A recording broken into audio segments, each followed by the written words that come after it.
காகிதத்தில் எழுதி வைத்தால் தீயினால் அழியக்கூடும். காலம் கடந்தாலும் விசாரிப்பதற்கான சிறப்பு நீதிமன்றம் நம் திருவாரூரில் திறக்கப்படுவதன் ஆதாரமாக விழா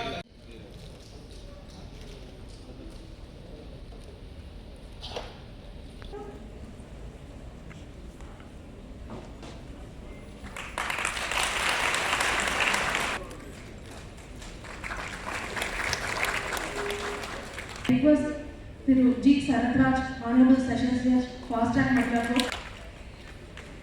To Honorable Justice Thiru N. Sandil Kumar, Judge, Madras High Court.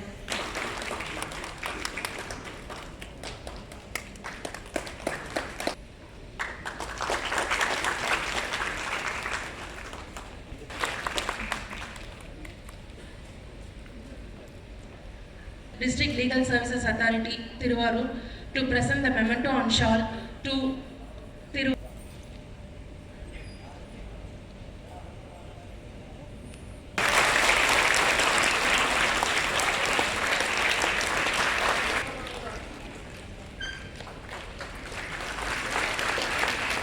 Thiru S. Muthuraman, BL, Sub-Judge, Sub-Court Mannargudi, to Police Thiruvarur.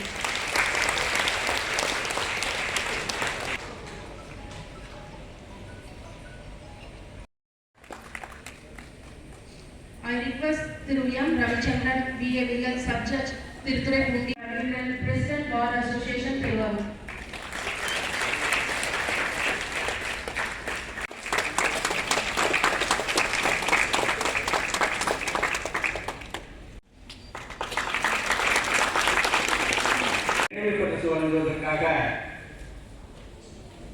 சகோதரி தாரணி அவர்களையும் அன்போடு அழைக்கின்றோம். More claps will make the place very happy.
I request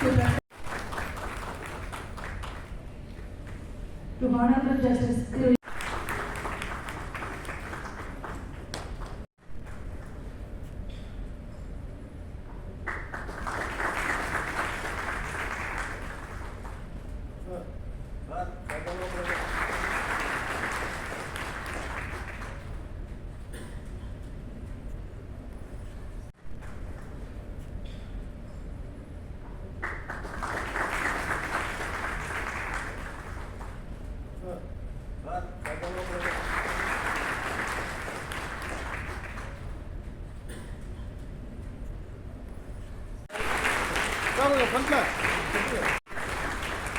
sir கொஞ்சம் camera பாருங்க sir.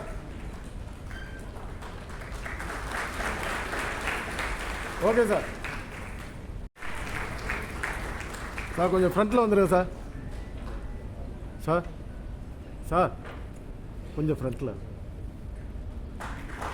இங்கே பாருங்க, camera பாருங்க.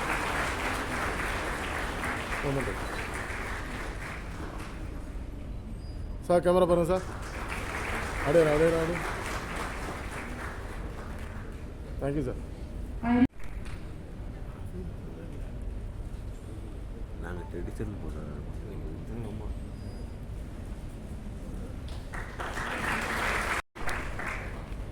Thank you, sir. Now I invite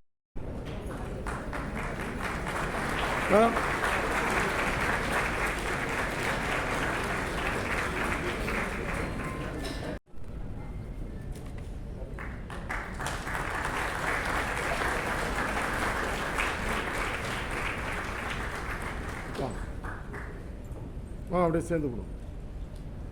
வேணும் கேமரா பாரு.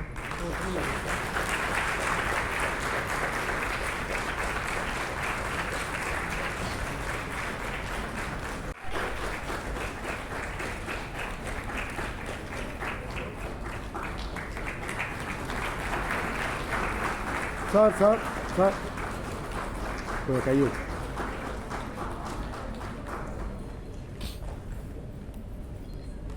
சார்.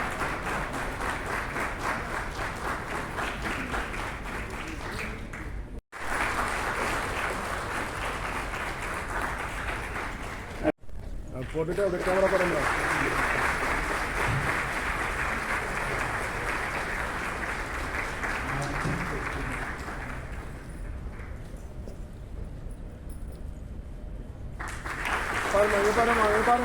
பாருங்க.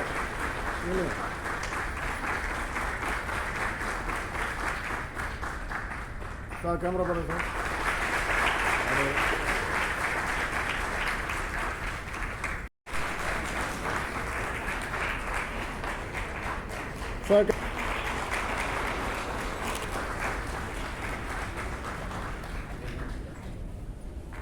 சார் பாருங்க, கேமரா பாருங்க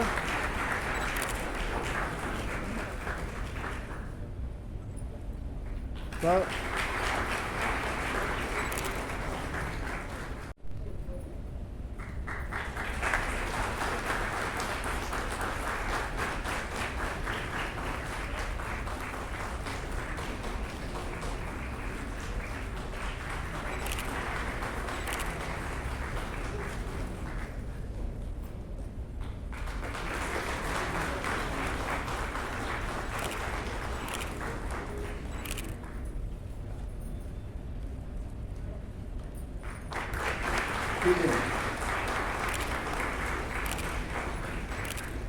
அடுத்ததாக இந்த சற்று அச்சப்பட செய்திருக்கிறது.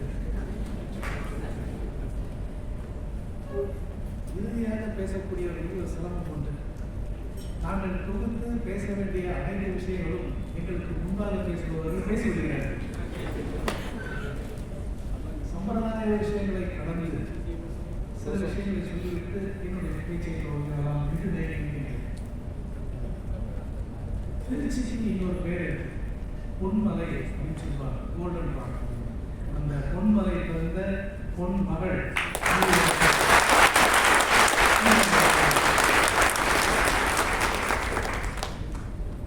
திருவாரூருக்கு 3 ஞானம் விட்டதங்களாக நம்முடைய தியாகராஜர், சியாமா சாஸ்திரிகள் மற்றவர்கள் சொல்றார்கள். அந்த மூர்த்திகளின் வழியாக வந்த ஓர் குலம் நம்மளுடைய ஸ்ரீமதி அவர்களை சார்ந்த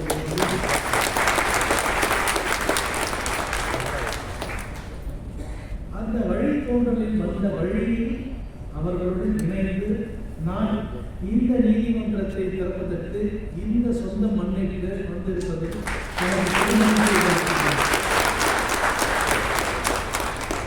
கூடுதலாக ஒரு மகிழ்ச்சி உண்டு. நான் நீதிபதியாக பொறுப்பேற்ற பிறகு நான் கலந்து கொள்ளும் முதல் நிகழ்ச்சி இதுதான்.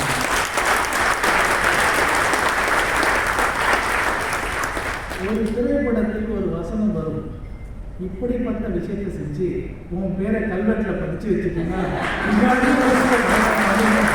வரலாறு சொல்லுவாங்க. அப்படி ஒரு வரலாற்று சிறப்பு மிக்க இந்த ஒரு வாய்ப்பை கொடுத்த இந்த மாவட்ட நீதிமன்றத்திற்கு என்னுடைய பெரும் மகிழ்ச்சி நன்றி தெரிவித்துள்ளேன்.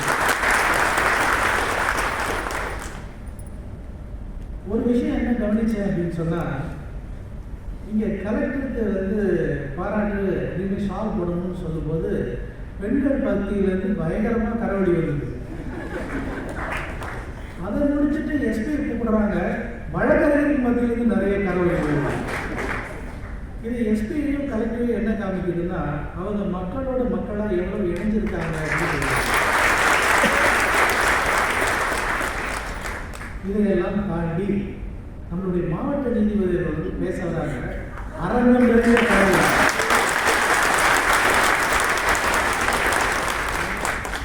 நான் என்னுடைய சகோதரி நீதிரசனுக்கு சொன்னேன், ஒரு மாவட்ட நீதிபதி அப்படின்னு சொன்னால் பொதுவாக நான் வழக்கறிஞராக இருக்கும்போது சொல்லுவேன், நான் ஒரு மேஜிஸ்ட்ரேட் அப்படின்னா யாருன்னா அவங்களுடைய அதிகாரம் இருக்கு பாருங்க, சுப்ரீம் கோர்ட் ஜட்ஜுக்கு கூட கிடையாது அப்படின்னு சொல்லுவேன். அப்படிப்பட்ட மேஜிஸ்ட்ரேட்டும் ஒரு இன்ஜெக்ஷன் அப்ளிகேஷனை போட்டு ஆர்டர் வாங்குறதுக்குள்ள நம்ம படுற பாடு இருக்கு பார்த்தீங்களா, அதுக்கு அவங்க கிட்ட நம்ம வைக்கிற கோரிக்கைகள் இருக்கு பார்த்தீங்களா, அவங்க தலையை திரும்பி பார்ப்பாங்களா, நமக்கு ஒரு ஆர்டர் கொடுக்க மாட்டாங்களா, இல்லை ஒரு நோட்டீஸாவது போட மாட்டாங்க, நம்மளை கேள்வி கேட்காம ஒரு நோட்டீஸ்ன்னு சொல்லிட்டு வாய்தா அப்படின்னு சொல்லிட்டாங்கன்னா பாடா அப்படின்னு ஒரு புத்தி இருப்பாருங்க. அப்படிப்பட்ட சிவில் நீதிபதிகளும் இங்கே உட்கார்ந்துருக்கிறாங்க. அவங்க எல்லாருக்கும் இந்த மாவட்டத்தில் இருக்கிற அடிஷனல் ஜட்ஜஸ், சப் ஜட்ஜஸ், இவங்க எல்லாருக்கும் என்னுடைய மனம் நிறைந்த வாழ்த்துக்கள். இவங்க எல்லாருமே ரொம்ப சிறப்பாக செயல்படணும்னா அவங்களுக்கு ரொம்ப முக்கியமானவங்க யாருன்னா இந்த நீதிமன்ற ஊழியர்கள். உங்கள் அனைவருக்கும் இந்த வாழ்த்துக்கள். எல்லாரும் சொல்றது தான், எல்லாருக்கும் தெரிஞ்ச விஷயம் தான். வழக்கறிஞர்களும் நீதிபதிகளும் ஒரு பக்கத்தோடைய ரெண்டு சரியில் இருக்கக்கூடிய ஒரு பாயிண்ட் இருக்கிறவங்க. ஆனால் இதெல்லாம் தாண்டிய விஷயம். ஒரு நீதிமன்றம் ரொம்ப சிறப்பாக செயல்படணும்னா இந்த வழக்கறிஞர்கள் ஒத்துழைத்தால் மட்டும்தான் அந்த நீதிமன்றங்கள் நல்ல விதமாக இயங்கும். அப்படி சண்டைகளும் இல்லாமல் சச்சரவுகளும் இல்லாமல் நீதிமன்றங்கள் ஒருங்கே நடந்து செயல்பட்டு இருக்கின்ற இந்த மாவட்டத்திற்கு வழக்கறிஞர்களுக்கு என் நெஞ்சம் நிறைந்த வாழ்த்துக்கள். இப்படி சொல்லி ரொம்ப பாராட்டிக்கணும்னு நினைக்க வேண்டாம். ஏன்னா அங்கே கொஞ்சம் சண்டை சச்சரவு எல்லாம் இருக்கு. இன்னும் சொல்ல போனால் நான் கேள்விப்பட்டு வரும்போது சொன்னாங்க, திருத்துறைப்பூண்டியில் கொஞ்சம் பிரச்சனை இருக்குன்னு சொன்னாங்க. ஒருவேளை திருத்துறைப்பூண்டிய பிரச்சனையா அப்படின்னு நினைக்கிற அளவுக்கு அதுக்கு தகவல்கள் சொல்கிறாங்க. ஆனால் அதனால தான் சமீபத்தில் உச்சநீதிமன்றம் சொல்லியிருக்காங்க, நீங்கள் வழக்கெல்லாம் நீதிமன்றத்தில் போய் தீர்க்கிறதெல்லாம் இருக்கட்டும், சமரச மையத்துக்கு போங்க, சமாதானம் முன்னேறலாம் அப்படின்னு சொல்லி இன்னைக்கு நிறைய முன்னெடுப்புகளை சமாதானம் பண்ணணும்னு சமரச நீதிமன்றங்கள் செயல்பட்டு இருக்கு. வழக்கறிஞர்கள்லாம் சேர்ந்து சமாதானத்துக்கு நீதிமன்றங்களுக்கு திருப்பி சமரச மையத்துக்கு போகும்போது நீதிபதிகளுக்கும் வழக்கறிஞர்களுக்கு பிரச்சனையோ இல்லை வழக்கறிஞர்களுக்குள்ளேயே இருக்கக்கூடிய பிரச்சனையோ நம்மளே சமாதானமாக போய் சமரசமாக போயிட்டா நமக்கும் நல்லா இருக்கும்.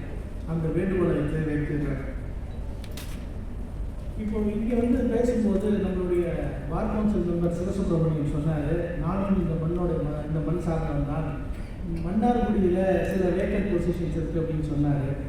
இந்த மண்ணோட சேர்ந்தவன் அப்படிங்கிறதுனாலையும் உங்களுடைய எல்லா கோரிக்கைகளையும் நானும் இந்த போர்ட்ஃபோலியோ அந்த சார்பாக நானும் அந்த கோரிக்கைகளை உங்களுக்கு வரிசைக்கிறத நானும் சொல்லிடுறேன். உங்கள் கோரிக்கைகளை நம்ம நிறைவேற்றுறதுக்கு அவங்க மனம் குளிர்வது போல அரங்கம் நிறைய கைகொண்டு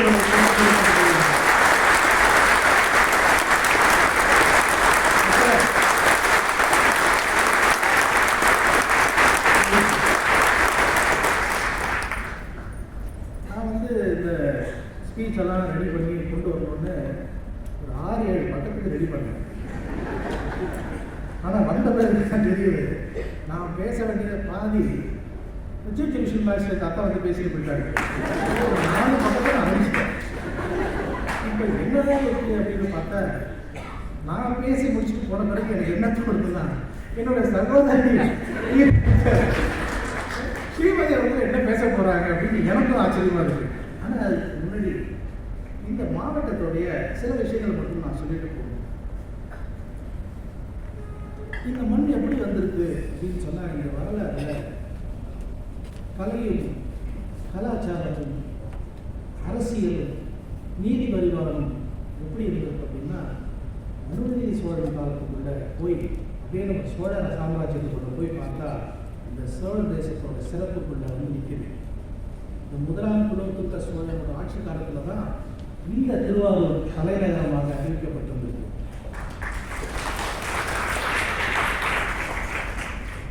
தஞ்சை நெற்களஞ்சியம் சொல்றதுக்கு திருவாரூர் பெரும்பகுதியை மதிச்சுட்டு இருக்கு. ஏன்னா இங்கே 70% நிலத்துல விவசாயம் மட்டும்தான் செஞ்சுட்டு இருக்காரு. இதை தாண்டி முத்துப்பேட்டையில் இருக்கக்கூடிய சதுப்பு நிலக்காடும், திருவேழிமலை, திருப்பாம்புரம், திருமிச்சியூர், சிறுவாஞ்சியம், தில்லைவிளாகம், திருக்கண்ணமங்கை இந்த கோயில்கள் எல்லாம் மிக மிக சிறப்பு வாய்ந்த கோயில்களாக இருக்கு. ஏன்னா இந்த தியாகராஜ சுவாமிகள் கோயிலை பற்றி ஏற்கனவே லதா அவர்கள் சொல்லி முடிச்சுட்டாங்க. அதனால அந்த கோயிலுக்கு நான் போகலை. ஆனால் அதில் என்ன ஒன்றே ஒன்று சேர்த்துக்கலாம்னா, இந்த குளம் 33 ஏக்கர். யோசிச்சு பாருங்க, ஒரு அங்குல நிலத்துக்கு சிவில் கோர்ட்டில் கேஸ் போட்டு நம்ம வழக்காடிக்கிட்டே இருக்கோம். விடமாட்டேன்னு ஸ்மால் கிளாஸஸ் நம்ம முன்சிபல் கோர்ட்டில் ஆரம்பிச்சு ஹைகோர்ட்டில் செகண்ட் அப்பீல் முடிஞ்சு அப்பவும் முடியாது, திருப்பி எங்கேயோ ஒரு இடத்துல வந்து நிற்கும். ஆனால் இந்த 33 ஏக்கர் குளத்தை ஒரு அங்குலம் கூட யாருமே ஆக்கிரமிக்காம இவ்வளவு காலமாக இந்த குளம் இங்கே இருக்கு அப்படின்னா இந்த பரிசுத்த கடவுள் அறுபது இருக்கிறதுனால தான் இதெல்லாம் நடந்துக்கிட்டே இருந்திருக்கு. சரி, இதெல்லாம் சொல்லிட்டேனே. அப்போ இந்த மாவட்டத்தோட சிறப்புகளில் வேறு என்னென்ன இருக்குன்னு பார்த்தா 9 தாலுக்கா இருக்குது, 19 பிளாக்ஸ் இருக்குது, 573 கிராமங்கள் இருக்குது. இதில் இன்னொரு விஷயம் என்னென்னா, புள்ளி விவரமாக சொல்லலை, ஆனால் விவரங்களை மட்டும் சொல்கிறேன் நான்.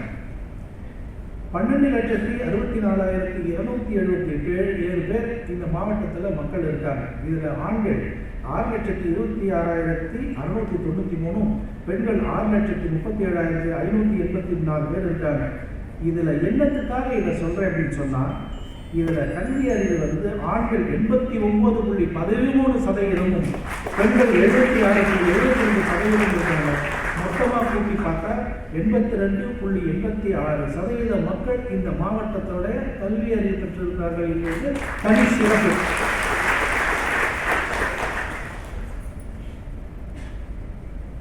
சரி, 4 பக்கத்தை அடிச்சுட்டேன். அவங்க நம்ம விஜிஎல் சிஜிஐ பேசி முடிச்சது. அதையும் மீறி நம்ம ஏதாவது விடுபட்டு சொல்றதுக்கு ஏதாவது இருக்கான்னு நம்ம தேடி பார்த்தா 7ஆம் நூற்றாண்டுல இந்த திருவாரூரை பற்றி பாடல் பெற்ற நகரமாக இந்த திருவாரூர் இருக்கு. அது எதெல்லாம் சொல்லியிருக்காங்கன்னா, தேவார பாடல்களில் சொல்லியிருக்காங்க, சிலப்பதிகாரத்தில் சொல்லியிருக்காங்க. அப்பரும் சம்பந்தரும் சுந்தரரால் பாடல் பெற்ற ஸ்தலமா கோயில்களை சொல்வது மாதிரி இந்த திருவாரூர் இணைஞ்சிருக்குங்கிறது இந்த மக்களுக்கான பெருமை. இந்த மக்களோட இருக்கிற இணைச்சு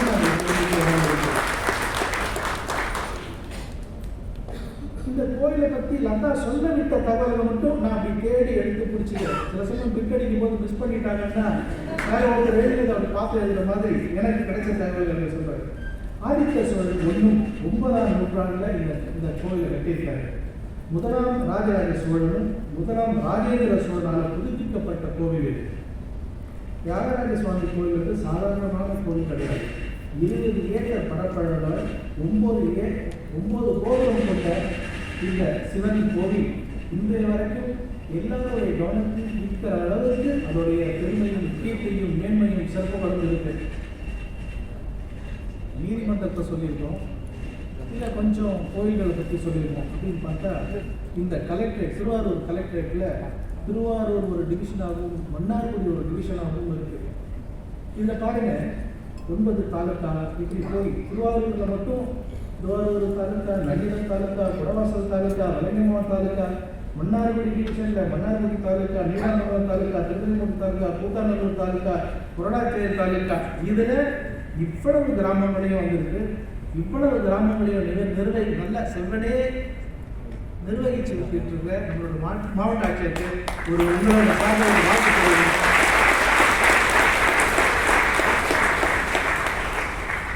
அதே மாதிரி இந்த கலெக்டர் சொன்ன உடனே எஸ்பி சொல்லுவார், நான் மட்டும் என்ன பண்ணேன், என்னை மட்டும் வச்சுட்டீங்களே அப்படின்னு யோசிச்சுட்டு இருப்பார்.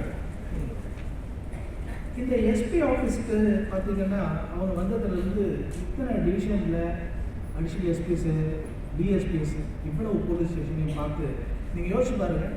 இந்த காவல்துறை மட்டும் இல்லைன்னா இந்த நீதிமன்றங்கள் இயங்க முடியுமா? இயங்கவே முடியும். இந்த நீதிமன்றங்கள் இயங்க முடியாதுன்னா என்னோட நீதிபதிகளுக்கு இந்த மாதம் ஒன்று கொடுத்துருப்பாங்க. என்னம்மா கொடுப்பாங்க? டார்கெட்டுன்னு ஒன்று கொடுத்துருப்பாங்க. முடிச்சிட்டிங்களா உங்கள் டார்கெட்டை, ரீச் பண்ணிட்டீங்களா, அச்சீவ் பண்ணிட்டீங்களான்னு கேட்டுக்கிட்டே இருப்பாங்க. இதை அச்சீவ் பண்ணலைன்னு வச்சுக்கிங்க, முதல்ல அவங்க சிஜிஐ கேட்பாங்க, அப்புறம் பிடிஜே கேட்பாங்க, அப்புறம் ஹைகோர்ட் கேட்பாங்க.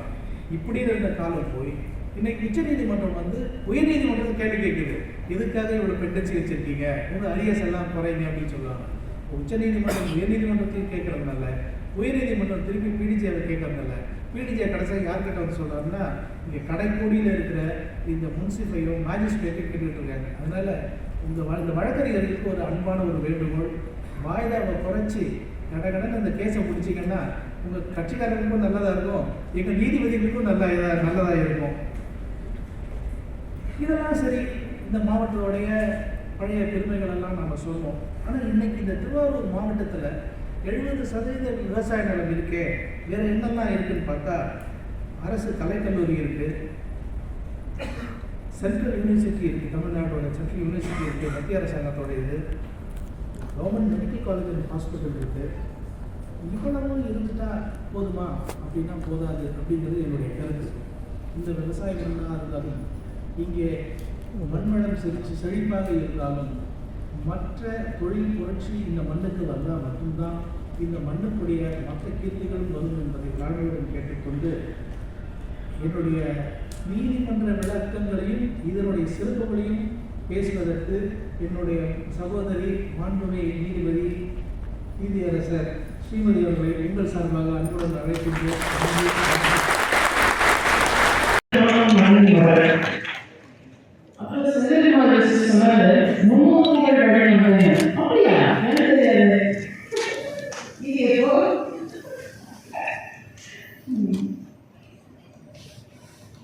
திருவாரூர் பற்றி எல்லாரும் நிறைய சொல்லிட்டீங்க. எனக்கு இதில் பிடிச்சது என்னன்னா பச்சை பசேல் மலைகள். அந்த மலையை வந்து இங்க இருக்கிறவங்களோட நீங்களோட வெளியே வந்தவங்களுக்கு ரொம்ப தெரியும். எஸ்பெஷலி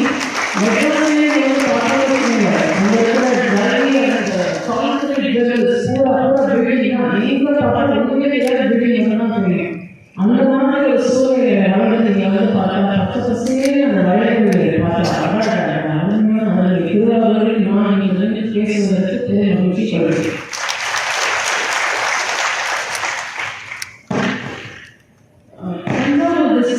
பெரிய டிஸ்ட்ரிக்டாக அதுக்கப்புறம் 1991 திருவாரூர் டிஸ்ட்ரிக்டாக பிரிச்சாங்க. அதுக்கப்புறம் டிஸ்ட்ரிக்ட் பெருமையான வளர்ச்சிகளை கண்டது. அதே சமயத்தில் கேசஸும் நல்லா பெருக ஆரம்பிச்சது. அதனால நிறைய கோர்ஸ் ஆரம்பிச்சாங்க. அதில் ஒரு பகுதி இப்போ எஸ்சி கோர்ஸ் ஆரம்பிச்சாங்க. எஸ்சி கோர்ஸ் இதை பார்க்க ஒரு சின்ன ஒர்க் பண்ணலாம். ஏன்னா எழுதுலாம் பார்க்கலாம், பார்க்கலாம், இல்லாட்டா ப்ரொடெக்ஷன் ஃபார் எஸ்சிஎஸ்சின்னு பார்க்கலாம். நம்ம பாசிட்டிவாக திங்க் பண்ணணும், always be positive. So SC SC protection அப்படின்னு எடுத்துக்கோம். கேஸ் வராமல் பார்த்துக்கொள்வது நம்ம கிடையாது. அப்படின்னு அவங்கள ப்ரொடெக்ட் பண்ணணும். சரியா?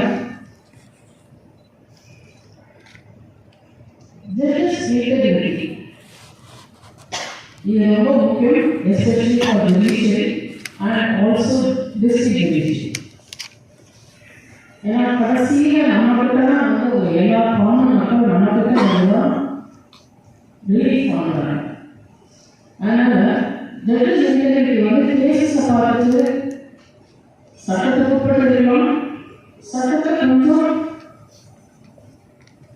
வெயிட் பண்ணணும்னு நான் சொல்லலை. சட்டத்தை கொஞ்சம் இது பண்ணி ரிலீஃப் ஓரியன்டாக கொடுக்குறாங்க இருக்கலாம். அதனால ஜட்ஜஸ் இன்டெகிரிட்டியில் ரிலீஃப் ஓரியன்டாக இருக்கிறதுக்கு நிறைய சான்சஸ் இருக்கு. அதனால டிஸ்ட்ரிக்ட் ஜுடிஷியரி நான் வேண்டிக் கொண்டு கேட்பது என்னன்னா கொஞ்சம் ரிலீஃப் ஓரியன்டாக இருங்க. that will serve the purpose. அதே ஜுடிஷியல் டிசிப்ளின்.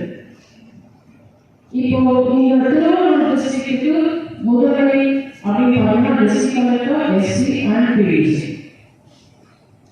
ஆனால் ஜுடிஷியரி வழியில் பார்த்தீங்கன்னா பிடிஜி தான் முதல்ல வராங்க. அப்போ பாக்கி அவங்களுக்கே வேலை பார்க்குறாங்க. என்ன பண்ணணும்? கோஆர்டினேட்டராக வேலை பார்க்கணும். அந்த கோஆர்டினேஷன் இல்லை அப்படின்னா டிஸ்ட்ரிக்ட் ஜுடிஷியரி ரொம்ப வந்து சஃபர் ஆகும். ஃபார் எக்ஸாம்பிள் பிடிஜி ஒரு விஷயம் சொன்னாங்க அப்படின்னா அதை வந்து other judges should follow it. எங்களுக்கு என்னன்னா சீரியஸ் சொன்னாங்கன்னா நாங்கள் ஃபாலோ பண்ணுவோம். ஏன்னா it is a coordinated work. அது மாதிரி நீங்களும் ஜுடிஷியல் டிசிப்ளினை கண்டிப்பாக ஃபாலோ பண்ணணும். மூணாவது ப்ரொஃபஷனல் எத்திக்ஸ். இதை பற்றி எல்லாரும் நிறையா சொல்லுவோம். ஆனால் என்னோட ஒரு அனுபவத்தை நான் சொல்கிறேன். எப்போது கேஸ் வின் பண்ணணும்னு பார்க்கக்கூடாது. இதில் எல்லா கேஸும் நீங்கள் ஃபாலோ பண்ணீங்கன்னா ரொம்ப நல்லா இருக்கும். நான் ஒரு ஃபேமிலி மேட்டர் ஹேண்டில் பண்ணுவோம். என்ன சொன்னால் ஹஸ்பண்ட் ஒய்ஃப் சண்டை. ஆனால் அந்த ஒய்ஃப் என்ன பண்ணுறாங்க, ஹஸ்பண்ட் மட்டும் கிடையாது, அவங்க ஹஸ்பண்டோட அம்மா அப்பாவை ரொம்ப டார்ச்சர் பண்ணுறாங்க. அந்த பையன் வந்து என்கிட்ட ரொம்ப அழுகிறான். எனக்கு என்ன பண்ணுறது தெரியல, என்ன பண்ணட்டும். ஏன்னா அந்த பையன் என்ன 4 கிரிமினல் கேஸ் ஜெயிலுக்கு போய் அடிச்சாலும் ஒரு தடவை, அதுக்கப்புறம் வெளியே வந்து வெளியே வராங்க. இன்ஸ்பைட் ஆஃப் தட் ஒன்றுமே நடக்கல. அந்த பையனை டார்கெட் பண்ணிட்டே இருக்காங்க.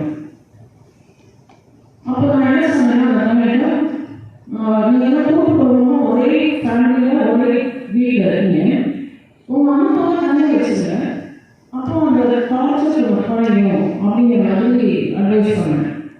சரி, ப்ரைவேட் அட்வைஸ். அப்போ என்ன சொன்னால் அவர் வந்து தனியாக ஒரு வீடு வாங்கிட்டு தன்னோட ஒய்ஃபை கூட்டிகிட்டு வெளியே போயிடுறாங்க. அது எப்படி நானாவுடைய அம்மா அப்பாவுக்கு சண்டை போடுறது, சண்டை போட்டு போக சொல்லிடுவேன், சண்டை போட்டு போயிட்டாங்க. ஸோ எனக்கும் எங்கள் அம்மாவுக்கும் சம்மந்தம் இல்லை. அந்த பையன் இந்த பொண்ணு போய் வைக்கிறாங்க. போனது என்னாச்சுன்னா அம்மா அப்பா சொல்லிட்டு அதுக்கப்புறம் I called both of them, conducted counselling. அதுக்கப்புறம் அந்த பொண்ணு ரியலைஸ் பண்ண ஆரம்பிச்சதுக்கப்புறம் now we are living happily. எப்போவுமே வின் பண்ணணும்னு நினைக்காது, எஸ்பெஷலி ஃபேமிலி மேட்டர்ஸ்.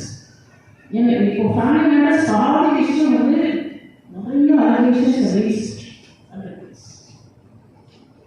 அதனால தான் family matters please don't contest the case. அதில் என்ன ரிலீஃப் இருக்கோ, ரிலீஃப் இருக்கிற மாதிரி நீங்கள் செய்வது உங்கள் முதலாவது கடமை.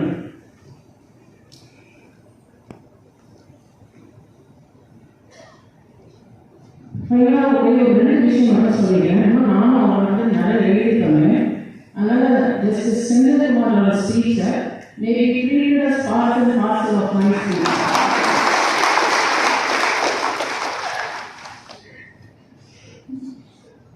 கடைசியாக ஒரே ஒரு விஷயம் மட்டும் சொல்லிக்கிறேன். அவங்களே சொல்லியிருக்காங்க, அறம் செய்ய விரும்பு. சொல்லாம அறம் செய், அது மட்டும் போதும்ல. ஏன் அறம் செய்ய விரும்பு? யாராவது யோசிச்சு பார்த்தீங்களா? அறம் செய்ய விரும்பு அப்படின்னா அதை செஞ்சுட்டே இருந்தா இன்வால்மெண்ட் நீங்கள் செஞ்சுட்டே இருப்பீங்க. So that will be forming part of your daily routine. அப்போ நீங்கள் அந்த வழி போகவே முடியாது. அதனால தான் அறம் செய்யல, அறம் செய்ய விரும்பு. வீடிக்கொண்டே இருந்தால் இன்வால்மெண்ட் செய்யக்கொண்டே இருப்பீர்கள். அதனால அதிலிருந்து வழக்கு போக மாட்டீர்கள். அதனால் தயவு செய்து அறம் செய்ய விரும்பு. நீங்கள் சொல்லுங்கள்.